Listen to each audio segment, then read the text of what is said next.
بسم اللہ الرحمن الرحیم۔ ناظرین، آج کا ایک اہم ترین سوال، اور وہ سوال یہ ہے کہ مذہب اسلام کیوں ضروری ہے۔ اس سوال کے جواب کے دو حصے بنتے ہیں۔ ایک حصہ تو یہ کہ مذہب کیوں ضروری ہے، اور دوسرا حصہ یہ ہے کہ اسلام ہی کیوں ضروری ہے۔ تو ہم پہلے حصے پر کلام کرتے ہیں کہ مذہب کیوں ضروری ہے۔ اس کو ایک مثال سے آپ سمجھنے کی کوشش کریں کہ جب سائنس کوئی مشین ایجاد کرتی ہے تو اس مشین کا موجد بنانے والا اس مشین کی خرابی کی صورت کے اندر ایک ٹیکنیکل آرڈر تیار کرتا ہے، پھر اس مشین پر کام کرنے والے کو باقاعدہ ایک مینول جو ہے ہدایات کی کاپی فراہم کی جاتی ہے، اور یہاں تک دیکھا گیا ہے کہ کچھ حساس مشینیں ایسی ہوتی ہیں کہ ان پر کام کرنے والے کے ہاتھ میں اگر وہ مینول، وہ ہدایات کی کاپی نہ ہو تو ادارہ اس کام کرنے والے کے خلاف قانونی کارروائی بھی کرتا ہے، اور پھر اس کو جرمانہ وغیرہ بھی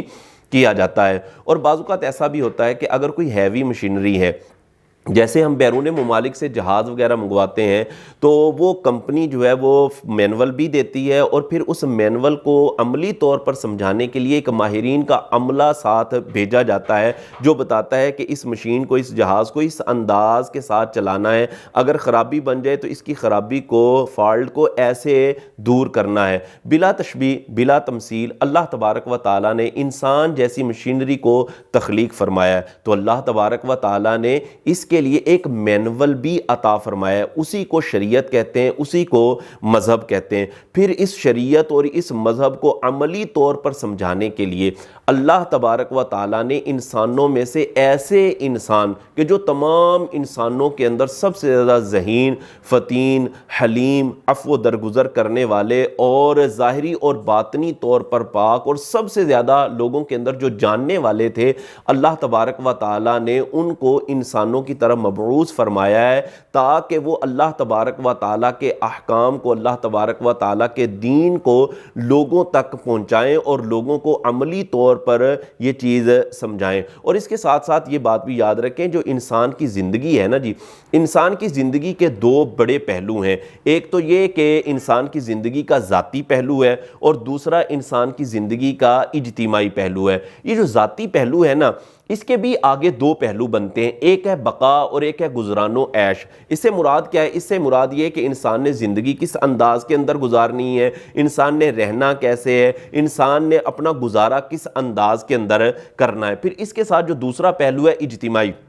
اس کے آگے دو پہلو بنتے ہیں، آئلی یا ازدواجی، اور دوسرا پہلو بنتا ہے معاشرتی۔ آئلی یا ازدواجی کا جو تعلق ہے وہ انسان کا اپنے بال بچوں کے ساتھ، اپنی ساس، اپنے سسر کے ساتھ رہن سہن کیسے ہونا چاہیے، کس انداز میں ان کے ساتھ زندگی گزارنی ہے، یہ چیز بنتی ہے۔ اور دوسرا جو پہلو ہے اجتماعی کا، دوسرا پہلو ہے معاشرتی۔ معاشرتی کا جو تعلق ہے وہ یہ کہ انسان کا گھر اس میں آ جاتا ہے، انسان کا محلہ، پڑوس، گلی، اور پھر اگر دیکھا جائے انسان نے ملکی طور پر کس انداز میں رہنا ہے، کس انداز میں اس نے اپنے ملک کے اندر گزارا کرنا ہے، اور بین الاقوامی طور پر انسان نے کس طرح زندگی گزارنی ہے۔ تو یہ انسان کی زندگی کے چار پہلو بنتے ہیں۔ تو وہ لوگ کہ جو مذہب کا یا شریعت کا انکار کرتے ہیں، ان سے ہمارا سوال یہ بنتا ہے، کیا یہ انسان کی زندگی کے جو چاروں پہلو ہیں، کیا آپ کو یہ تسلیم ہے؟ یقیناً اگر وہ غور کریں گے تو وہ ان چاروں پہلوؤں کو مانیں گے کہ واقعی انسان کی زندگی کا جو انحصار ہے وہ ان چار پہلوؤں کے اندر ہی ہوتا ہے۔ تو پھر ان سے ہمارا سوال یہ ہے،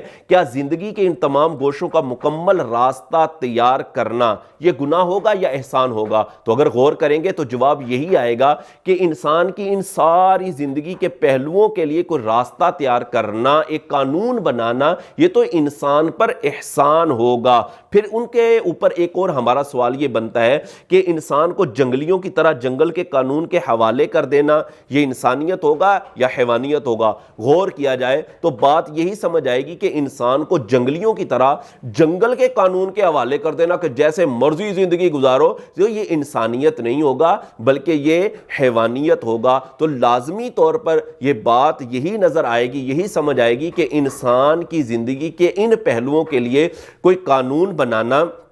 کوئی راستہ بنانا، کوئی لا بنانا یہ ضروری ہے۔ اور پھر اس کے ساتھ ساتھ ایک اور بات میں کرتا چلوں، ایک یہ کہ ہم آپس کے اندر کوئی قانون بنائیں، کوئی لا بنائیں، وہ بھی ایک قانون ہوگا، لیکن وہ قانون کہ جو اللہ تبارک و تعالیٰ بنائے، یعنی جس نے انسان کو پیدا کیا، جس نے انسان کی تخلیق فرمائی ہے، وہ انسان کے لیے، انسانوں کے لیے کوئی قانون، کوئی راستہ بنائے، وہ ایک اہم ترین چیز ہوگی۔ یا ہم آپس کے اندر کوئی قانون بنائیں تو یقیناً جب غور کیا جائے گا تو بات یہی سمجھ آئے گی کہ جو بنانے والا قانون بنائے گا، جو بنانے والا راستہ اپنے بندوں کے لیے بنائے گا، وہی ایک اہم ترین اور سب سے بہترین راستہ اور بہترین قانون وہی ہوگا۔